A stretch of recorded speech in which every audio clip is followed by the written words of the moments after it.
It's become so common for us to buy products and not even actually own them, and you need to pay money every month to keep using them. And they're bad. That part also really sucks about Adobe, the suite, because like that had to be one of the only things that I needed for work. So I've always subscribed to Adobe. And then all of a sudden it was like, hey, you can't buy it anymore. What do you mean? You can't just buy it. You got to pay a subscription, like a monthly service. Oh, okay. So that, I guess it sounds cheaper, right? Instead of spending like, you know, a couple $100s once a year, I just spend 10 bucks a month. Ooh, 10 bucks a month, eh? That sounds nice. More like $100 a month. What? Yeah, $100 a month.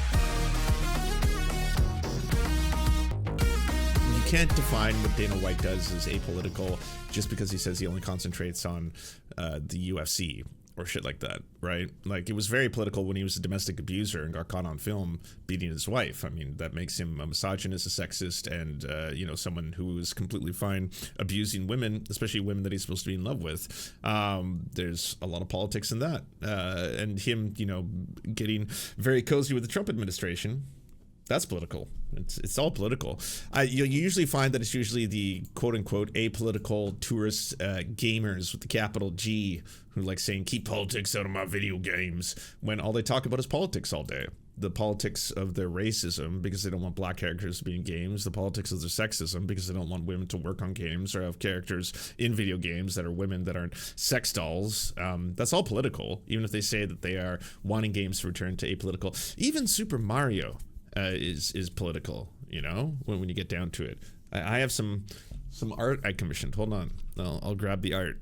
I just bought it at the cultural crawl of Mario. Give me 1 second. A while ago, I went to the bank to get a new debit card. I walked in, the lady asked, "Can I help you?" And I said, "I'd like a new debit card, please."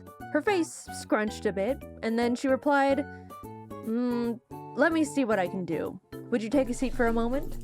All right, hold on here. I bought this and content warning because it involves discussion of potential drug use. But there's an event that takes place in Vancouver called the Cultural Crawl, where a whole bunch of events will basically allow you to walk in for free and just look at tons and tons of local art. And if you want, you can buy the art. And so I saw this art and it spoke to me, so I bought it. So I bought the local art. And the artist in question, Drew, used pixel art. I don't know if the camera's picking it up very well there, but hold on, maybe I can turn off the effects, because I think for some reason my camera is blurring the whole thing. Elgato camera, and let's turn off the blur. Oh, there we go. All right, so now you can see it better. So Mario gets the mushroom, he eats the mushroom, and then it turns out the mushroom expands his brain and then he explodes. And I was like, oh, that's kind of neat. That's some fun arts. So I picked it up. It's a print of the person's art. But I mean, yeah, I mean, when you get down to its core, I mean, at the end of the day, Super Mario does have a pretty heavy use of both mushrooms and flowers that gives him superpowers. I don't know if that's talking about the politics of, you know, the entire war on drugs that the United States engages in, but you can't say that's apolitical 100% at its core, right? I'm not even getting into the entire thing that every single early Mario game centers around him having to save a princess at one point to another. You should now show Chico. Yeah, I guess because he's going to be in better. Yeah, I hope he's still there. He is. Hi, Chico. How you doing? How's life? Oh, big stretch. Yeah, big stretch, big yawn. Life is good. I know, even though it's raining outside. That part sucks. There's nothing I can do about that. I can't help us. We must enjoy the world for what it truly is. I should probably change this title. I want to know what this is about. Complaining for 50 minutes. To have a normal, relaxing day, but is faced with inconveniences at every corner that spike his blood pressure. Highly recommend watching. The whole show is phenomenal, but that specific episode was so real and truly made me process things are getting less efficient. And it's not just in my head. First of all, like the episode addressed, everything needs a goddamn app now. The thermostat, air filters, light bulbs. I bought the cats a new automated litter box, and guess who now has a litter box app on her phone to get it to even turn on? I'm sick of the stupid apps. They don't make life easier no matter. Wait, there's litter box apps? I don't have a cat, so I didn't know that. And I take Chico outside to do his business. I didn't know that was a thing. Does it tell you like how much the waste has been filling? That kind of stuff? Yeah, that seems pretty ridiculous.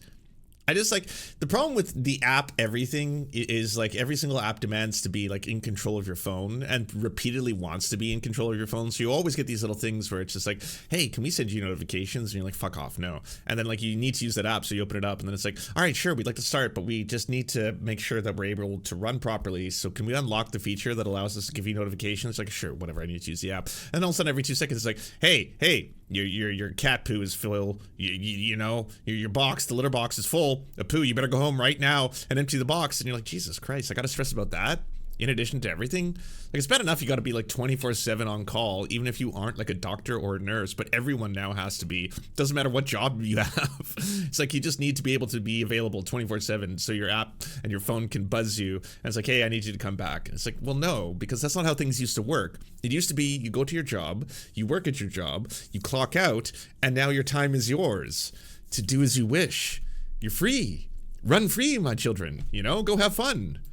How many times these products try to convince me they do? The UI is always clunky and confusing. Nothing is optimized. Companies act like you can part the Red Sea with their apps, when more often than not, I'm stuck trying to connect it to the device in the first place. When was the last time you bought a new anything and had it completely set up and working within 5 minutes of unboxing it? At this point, if my Wi-Fi goes out, every electronic in my house becomes a useless block of metal because none of it works on its own anymore. Everything needs Wi-Fi, an app, an account linked to my email, a subscription service, and on top of it all, they sell all the information I hand over against my will to— That's the reason, if you were wondering why that is the way it is. Yeah, I know this will be weird to people who didn't grow up, like, say, millennials or older, but, like, it used to be that you would buy a cool new thing, you would be like, what did you buy? A Nintendo 64. Whoa, yeah, it's got 64 megabits of processing power. This is the future.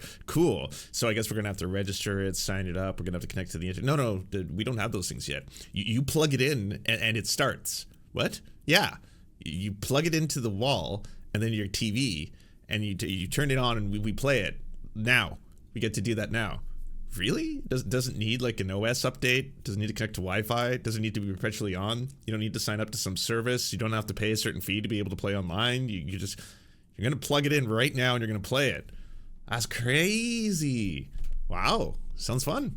Random other companies so they can send me stupid junk mail. Also, when did unchecking the sign me up for Hey, Dark Native. Everyone check out Dark Native's channel. Online newsletters and discounts just— The 64 didn't have online play. It didn't. No. But it had something cooler. It had this novel idea where instead of having just 2 players, you could have 4. So you'd have 3 other people plug in their controllers, and then you'd have other humans in the room with you playing the games with your friends. So you could all play together. You could shoot each other in GoldenEye or race each other in the Mario Karts. Or if you wanted to have a party, you could have a Mario party all together in the same room at the same time. Friends not included. not work anymore. Every single time. We got a $5 dono that apparently breaks down the Charlie Kirk conspiracy. Thank you, it's me, Bingo. I know this cannot be true because OnlyFans models cannot access that information. It makes me sad. I wanted to choose to believe that conspiracy theory. I did say I had no evidence of whether or not it was true, though. Time I buy something online, I make sure to not sign up for the website's stupid email notifications. And what do I find fresh in my inbox when I wake up the next morning? Check out this month's wacky deals.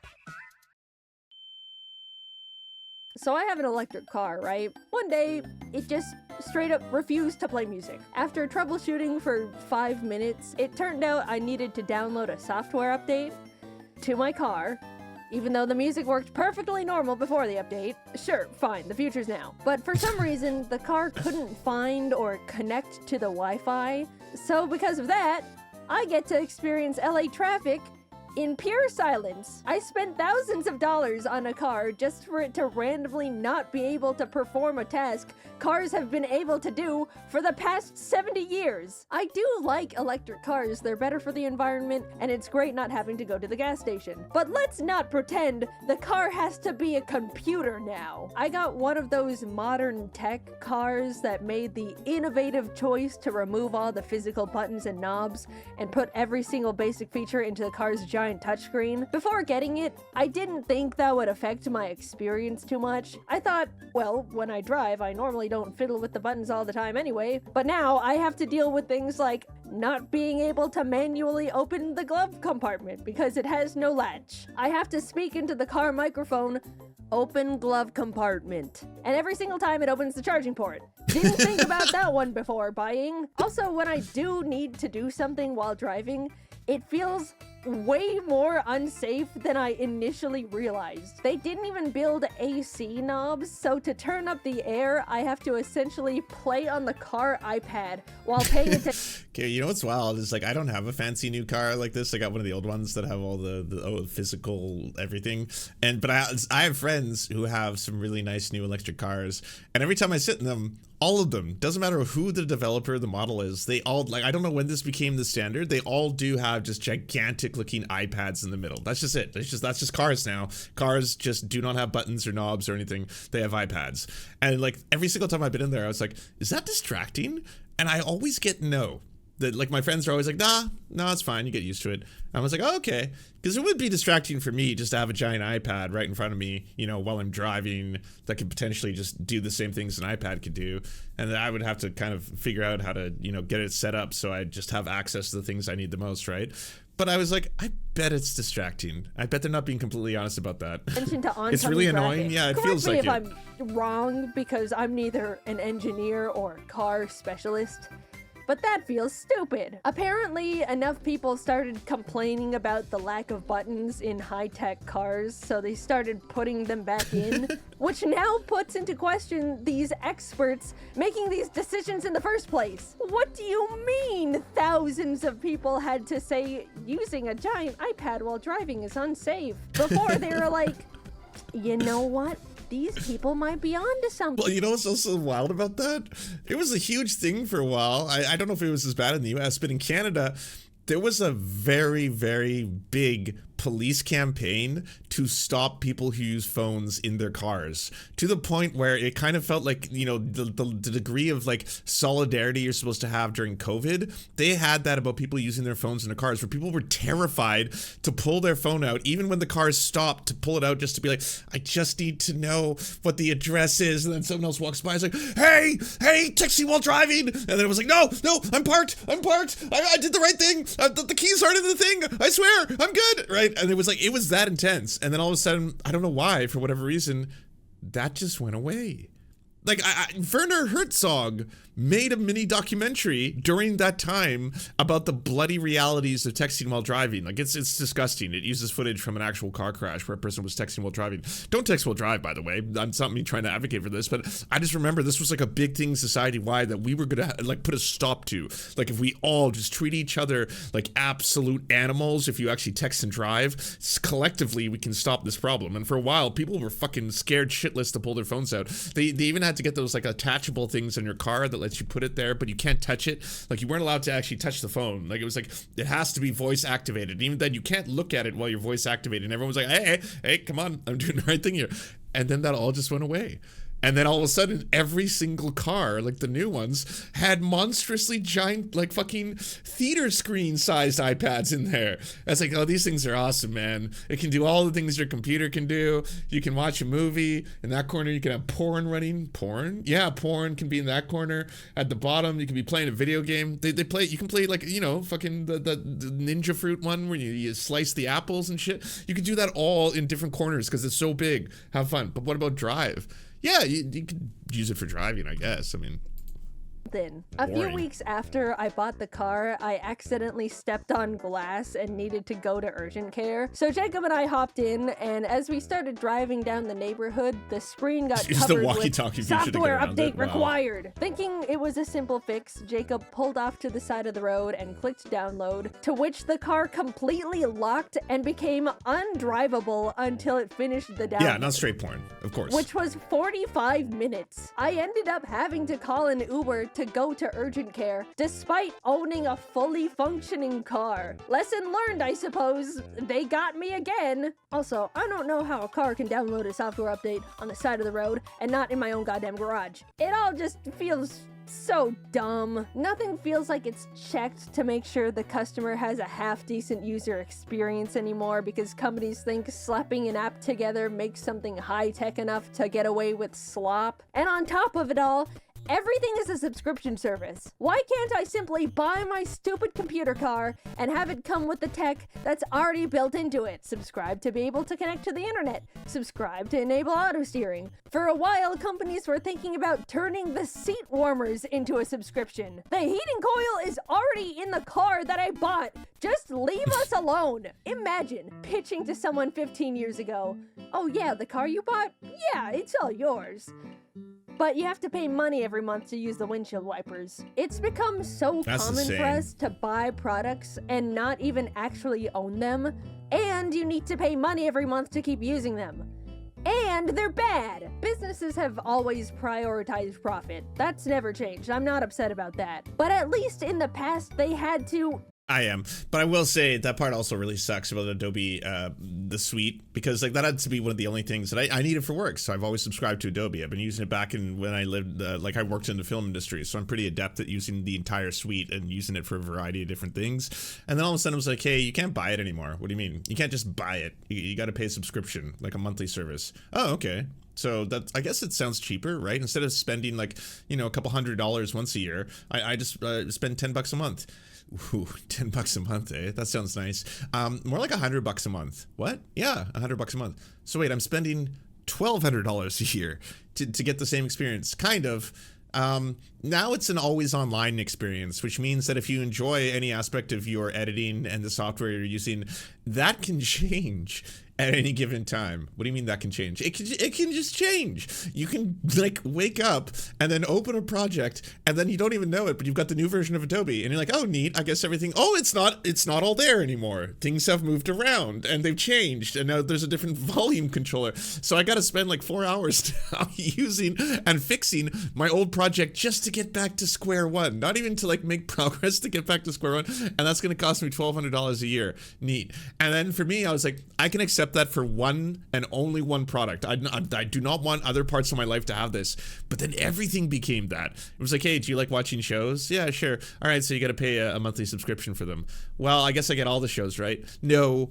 You get all of the shows that this company makes, but not all the shows. If you want that one specific show that everyone's talking about right now, that's super good. I bet you want to see it, right? Severance? You need Apple TV. Ah, okay. But then after I get that, I'll have all the shows. No. If you want all the shows, you're going to have to buy the other ones too. Disney Plus, Netflix, Amazon, Hulu. Like, yeah, there's a lot. So by the end of it, you're basically going to pay more than you did for cable. But at least you don't have ads. Unless you have Amazon, because they put ads back in them. And Netflix too. So they actually have ads again. So really, we got back to square one. It's just more expensive now. That's all. But it's the future. The future's amazing. In good faith, offer something that actually did the shit it was advertised to do. Now they just go, oh damn, we can give less and charge more? Hell yeah, brother, lock the cold out the fridges. The other day, I wanted to get a new router. Oh, Hulu for has my ads office. too, great. Jacob and I headed over to our internet provider store, and I said, hello, can I buy a router? Oh, we don't actually sell routers here. You need to go online and ask customer service to send you one. As I was processing this, Jacob decided they wanted to get a phone upgrade. Excuse me, could I actually buy this phone? Yeah, we don't have those in stock here. You can buy it, but it'll have to be shipped to your house. We went to the internet and phone store and left with no internet and no phone. What are the employees being paid to do at that point? What's the point in any of it? I get that a lot of shopping has shifted to online, but I really, really miss simply having the option to go to the store. They're becoming empty husks with a logo on top. Also, excuse me, but I need to ask customer service to buy a router? Just let me exchange my money for the item that you very obviously sell. Anytime I'm told I need to contact customer service, I consider it a lost battle. Nothing exists in this world that is worth descending the trenches that is a customer service phone call. Companies have put it together that if they make everything inconvenient and frustrating, set up enough cryptic hoops to make people jump through, waste as much time as possible, People will just give up,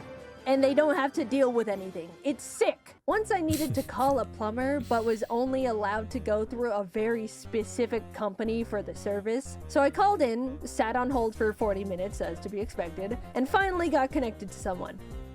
Hello, what can I help you with today? Hi, I was calling to make a service appointment. All right, sounds good. I'm gonna check our calendar and call back with our availabilities. Oh, okay. Thank you. And so I waited for 2 days, and she never called me back. So, of course, I call back, sit on hold for another 40 Princess minutes, Peach. and try again. I don't know what the fuck's up. Hello, what can I help you with today?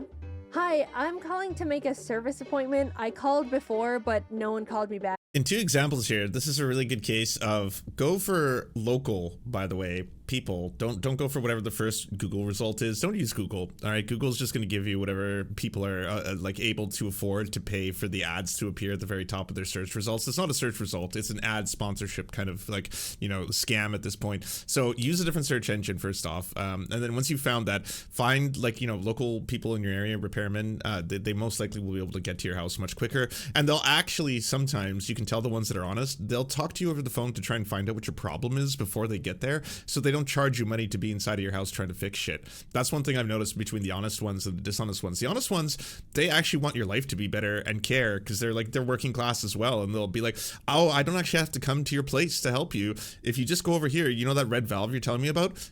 Turn it off. What? Yeah, turn it off. And you'd be like, oh my God, it stopped. I know. Yeah. Yeah. Some other company was going to charge you about $200 to show up and do that for you, but you should have just turned it off. And you're like, oh, well, thank you so much. Can I just send you some money just for helping? And the same thing with like, you can't buy computer shit anymore. Find a used computer repair store. If you live in a city, there's tons of them.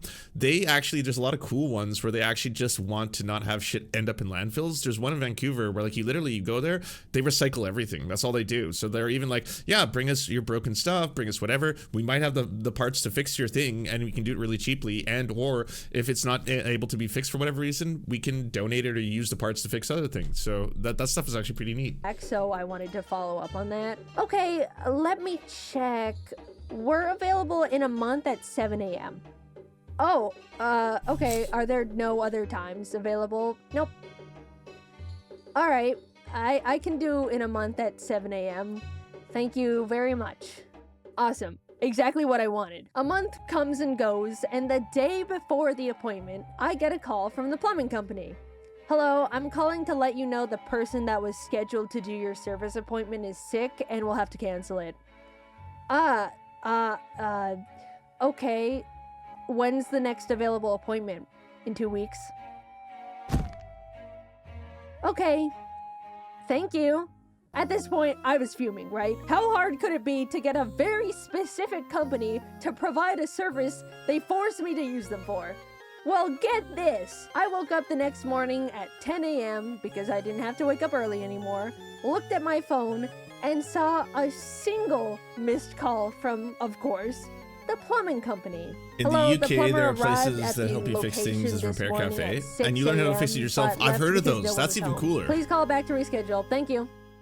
Guys, I can't even write into words what I was feeling that moment, because if I did, this would be the last video of my career. A single service appointment is all I ask for my sink that is dissolving at this point. Also, we're completely brushing over the fact they arrived an hour early for the canceled appointment, so I would have missed it anyway. And just like that, it was all back at square one. And you know what? I gave up. Congratulations, plumbing company. You won. The trophy? My sink is broken. I was justifiably feeling upset, so I wanted to go out and get myself those Pillsbury Halloween cookies with the pumpkins and ghosts on them because it was the season. I looked online to see if the grocery store had them, and the website said, in stock, confirmed in the past hour. So I got dressed, drove over, and lo and behold, the store had 0 Halloween cookies. I did the same charade. You missed that the shooter, Trump revoked the legal status of all the people who helped the U.S. from Afghanistan. Oh, I did miss that. The shooting might have had something to do with that. Might be another reason why MAGA is already trying to turn this into like a cause of war. 2 more times until I just went home and cried. What's the point anymore? Really, my car doesn't work. The stores don't work. The litter box needs Wi-Fi. I'm just so tired. We're doomed to be wrung of every single dollar we have. Cursed to scroll endlessly on social media because it's evil now. It's nothing good anymore. We're being left behind over here, and no one can do anything about it cares. I don't want to get too doomer in the silly animated YouTube video. Sorry, maybe a bit of reality started to seep in there between the funny little stories. Quickly, I'm going to talk about things that do spark joy in my life. There's been an influx of people going back to old tech as a way to step out of the overwhelming and predatory modern innovation era, and I am also in that boat. A while back, I started playing on my old 3DS, and something about using a classic handheld rewires my brain in the best way. Being all bundled up with your DS, no second monitor content, maybe some snacks, it feels like my mind gets to heal from the constant rot,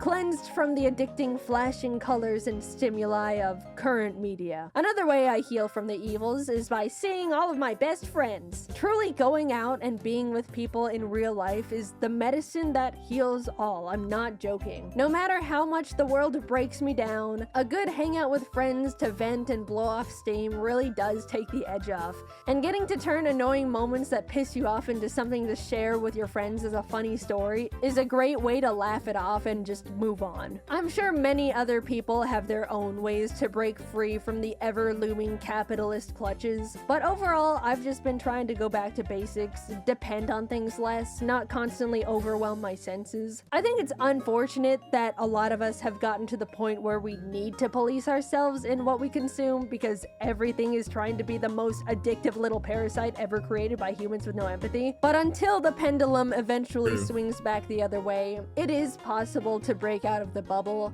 and if you've been feeling similarly to me, I recommend giving it a try. In the meantime, even though everything feels like a constant mess, I suppose it does make for funny stories to share. Well, also, for the plumbing thing, I might add, if you happen to have good parents, loving parents, I mean, if your parents are shitty, this doesn't apply, and fuck them for being shitty to you. But if you have good parents, you might be surprised to find out that they know how to fix a lot of old things, and it's a good time to actually hang out with your folks and actually give them a call.